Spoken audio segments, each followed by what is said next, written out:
अच्छा, हमने ये देख लिए सबसे पहले कि दो रूट्स में हमने मेन पढ़ लिए। उसमें क्या था, इंटेरल और पर इंटेरल, ठीक है।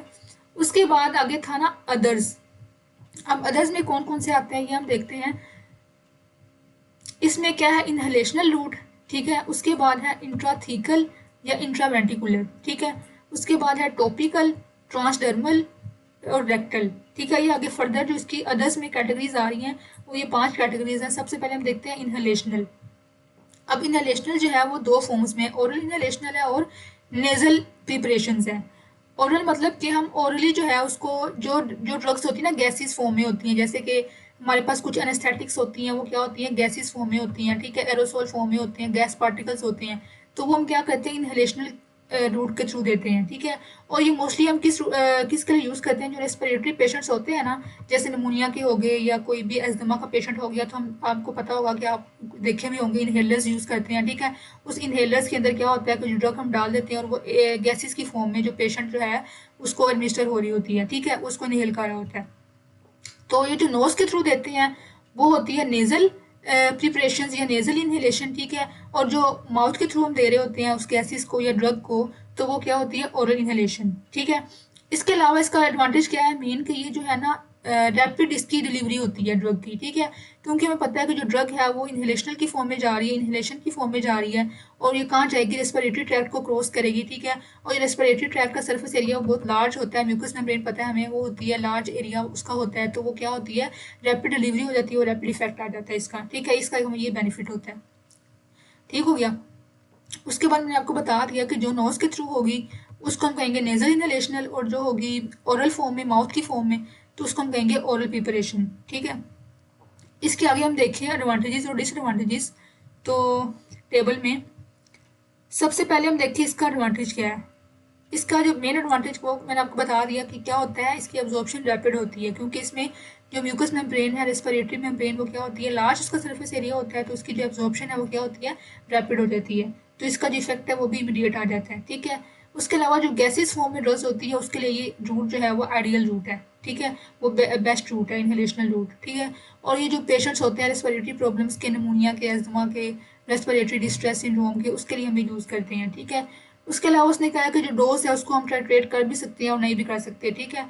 तो ये भी इसमें आ जाएगा। उसके अलावा जो, अच्छा, अगर हम चाहिए होगा लंग्स के लिए स्पेसिफिकली हमें कोई रूट चाहिए होगा जो हमें ड्रग पहुंचानी है, डिलीवर करनी है लंग्स के अंदर, ठीक है। जैसे निमोनिया के पेशेंट्स में क्या होता है कि उनको लंग्स का इन्फेक्शन होता है, तो हमने क्या करना है कि उसको लोकलाइज इफेक्ट देना है, मतलब कि हमने स्पेशली जो है वो लंग्स के ऊपर इफेक्ट करवाना है, ठीक है।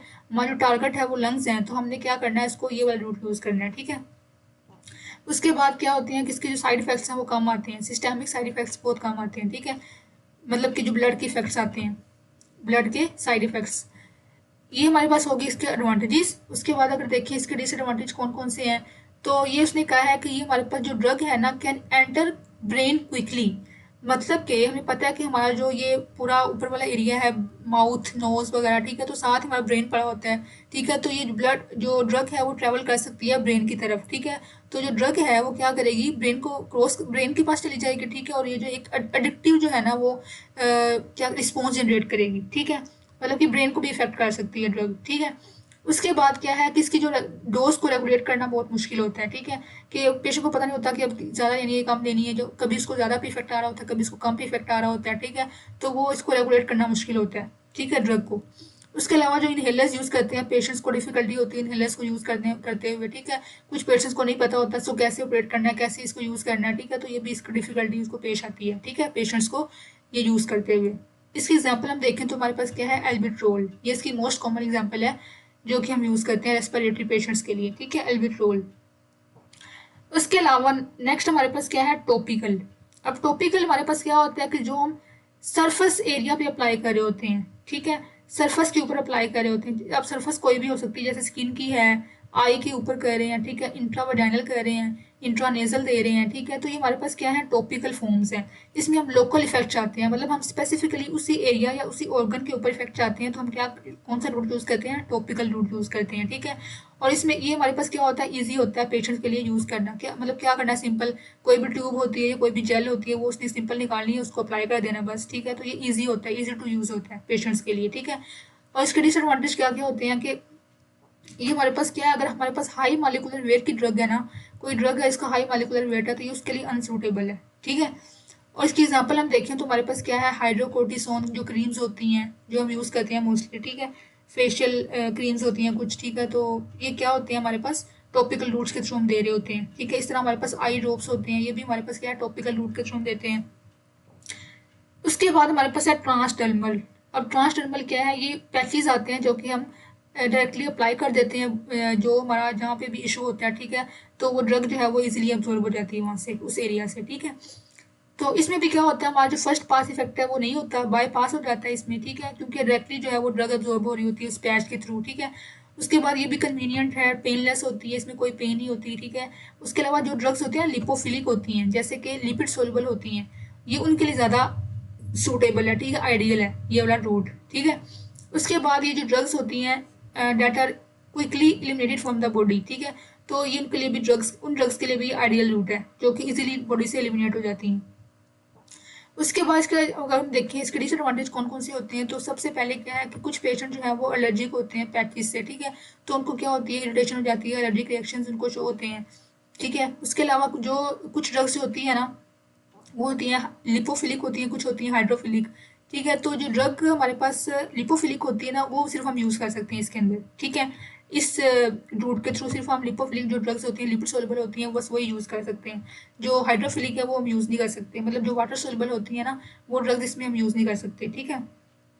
उसके अलावा कुछ इसमें कहा हुआ है कि कुछ ड्रग्स जो होती है ना, उनकी जो डिलीवरी होती है वो डिले हो जाती है, ठीक है। वो आहिस्ता अब्जॉर्ब होती हैं कुछ ड्रग्स, ठीक है। तो ये हमारे पास क्या आती है, इसके डिसएडवांटेज थे, ठीक है। उसके बाद इस एग्जांपल हम देखें तो हमारे पास क्या है, स्कोपोलामीन, ठीक है। निकोटीन स्कोपोलामीन, ये हमारे पास पैचेस की फॉर्म में हम उनको अप्लाई करते हैं, और ये क्या होते हैं वहाँ से डायरेक्टली अब्जॉर्ब हो जाते हैं, इसमें फर्स्ट पास इफेक्ट नहीं होता, ठीक है। उसके बाद हमारे पास क्या है, रेक्टल रूट। अब रेक्टल रूट क्या है कि इसमें जो हम देते हैं स्पोजिटरीज वगैरह, ठीक है, जिनको कॉन्स्टिपेशन वगैरह होती है या कोई फिब्रोइड्स वगैरह होते हैं, हेमरोइड्स होते हैं, तो इसमें हम क्या करते हैं, रेक्टल रूट यूज़ करते हैं, ठीक है। मतलब रेक्टम के थ्रू हम देते हैं उसको ड्रग, ठीक है। तो इसमें भी क्या होता है कि जो फर्स्ट पास इफेक्ट है वो नहीं होता, क्योंकि डायरेक्टली जो है वो उस रूट से हम देते हैं, रेक्टल रूट से, ठीक है, लोअर एरिया से देते हैं। तो उससे क्या होगा, हमारा जीआई ट्रैक्ट इन्वॉल्व नहीं होता इसमें, तो फर्स्ट पास इफेक्ट भी नहीं होता इसमें, ठीक है। उसके अलावा वही बात कि इसमें स्टमक एसिड इन्वॉल्व नहीं होता, क्योंकि स्टमक इसमें होता है इन्वॉल्व, तो इससे क्या होता है उसको भी ये बाईपास कर देता है, ठीक है। उसके अलावा अगर जो पेशेंट वॉमिटिंग कर रहे होते हैं या जो उनको ओरल रूट जो है वो सूट नहीं कर रहा होता है, तो हम इसको क्या, कौन सा रूट यूज़ करते हैं, रेक्टल रूट यूज़ करते हैं, ठीक है। अगर पेशेंट जो कोमाटोज है, ठीक है, तो ओरल रूट से हम उसको नहीं दे सकते, तो उसके लिए हम क्या करते हैं, रेक्टल रूट यूज़ करते हैं, ठीक है। तो ये हमारे पास थे इसके एडवांटेजेस। और इसके अगर देखें डिसएडवांटेजेस कौन कौन से होते हैं, तो हमें पता है कि ये रेक्टल रूट है वो क्या आता है कि थोड़ा इरिटेटिंग होता है, हमारे जो रेक्टल म्यूकोजा होता है उसको इरिटेट करता है, ठीक है। उसके अलावा ये मतलब पेशेंट जो है वो शाई फील करते हैं, और वो मतलब ये इतना वेल एक्सेप्टेड रूट नहीं है, ठीक है। तो इसके क्या हमारे पास डिसएडवांटेजेस है, ठीक है। इसकी एग्जाम्पल हम देखें तो हमारे पास क्या है, बीसाकोडाइल। तो ये हम यूज़ करते हैं कॉन्स्टिपेशन के पेशेंट्स में, या जिनको कोई भी बावल डिजीज़ हो ना, तो उसमें हम यूज़ करते हैं रेक्टल रूट, ठीक है। तो ये हमने कर लिए रूट्स ऑफ ड्रग एडमिनिस्ट्रेशन। इसमें हमने 3 कैटेगरीज पढ़ी। सबसे पहले हमने की इंटेरल रूट, उसके बाद हमने पढ़ा पेरेंट्रल रूट, और लास्ट में हमने पढ़ा अदर्स रूट। अदर्स में हमारे पास फर्दर 5 कैटेगरीज थी। उसमें था इनहेलेशनल, टॉपिकल, ट्रांसडर्मल, रेक्टल, ठीक है। तो ये हमने इनको, अच्छा अगर पेपर में क्वेश्चन आ जाए तो आपने इसको एक चार्ट की फॉर्म में बनाना है, पहले लिस्ट करना है सबसे पहले, ठीक है, कौन कौन से रूट्स हैं, ठीक है। इंटेरल, उसके बाद ये इंटेरल हो गया, इसके बाद पेरेंट्रल, फिर अदर्स, ठीक है। इंटेरल में हमारे पास ओरल, सबलिंगुअल, बक्कल आ जाएंगे, और फिर पेरेंट्रल में क्या आ जाएंगे, इंट्रावीनस, इंट्रामस्कुलर, सबक्यूटेनियस, इंट्राडर्मल, ठीक है। इसी तरह अदर्स में आपने लिस्ट कर देनी है। तो आपने एक पूरा फ्लो चार्ट बना के उसके बाद आपने इनको फर्दर नीचे एक्सप्लेन करना है, ठीक है। और वैसे ये मोस्टली पूछते हैं, अगर क्वेश्चन आए ना पेपर में, तो ऐसे ही पूछते हैं कि enlist the routes of drug administration, ठीक है। तो आपने ऐसे ही चार्ट की फॉर्म में बना देना है। लेकिन अगर वो एक और क्वेश्चन भी आता है, एक और तरह से भी आता है कि write down the advantages and disadvantages of following route, ठीक है। तो जैसे ही पेपर में क्वेश्चन आया हुआ है सबलिंगुअल रूट के एडवांटेजेस और डिसएडवांटेजेस, ठीक है। तो आपने इस तरह बुलेट्स की फॉर्म में, पॉइंट्स की फॉर्म में लिखना है, ठीक है, और साथ में एग्जाम्पल दे देनी है, ठीक है। तो ये हमने पढ़े इसके रूट्स कौन कौन से थे। आगे नेक्स्ट हम पढ़ेंगे इसके जो एब्जॉर्प्शन है ड्रग की वो कैसे होती है, ठीक है।